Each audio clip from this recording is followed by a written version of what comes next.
Hello అందరికీ. ఈ ఎండాకాలంలో ఇన్ని ఫేస్ ప్యాక్లు వేసుకున్నా తప్పులేదు. ఎందుకంటే ఎండలు అలా ఉన్నాయి, ట్యాన్ అలా వస్తుంది.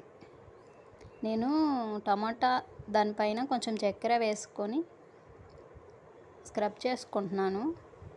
ఇలా స్క్రబ్ చేసుకోవటం వలన ఫేస్ పైన ఏదైనా dead skin, next white heads లాంటివి ఉంటాయి కదా, అవన్నీ బయటకు వచ్చేసి స్కిన్ సాఫ్ట్గా అయ్యిద్ది. ఇది మొత్తం మీరు ఎప్పుడైనా ట్రై చేస్తే ఇది మొత్తం ఫేస్కి అప్లై చేసేసి అలా కొంచెం సేపు రుద్దుకున్నాక ఒకసారి చూడండి ఎంత సాఫ్ట్గా ఉంటుందో తెలుస్తుంది. నెక్స్ట్ ఇందులో టమాటా వాడుతున్నాం కదా, ఇది విటమిన్ సి అవ్వడం వల్ల స్కిన్ అనేది మనకి గ్లోగా కనిపిస్తుంది. ట్రై చేసి చూడండి. ఎప్పుడైనా ట్రై చేశారా అయితే కామెంట్ చేయండి. ఇప్పుడు ట్రై చేయడం మాత్రం మర్చిపోవద్దు. Okay, bye bye.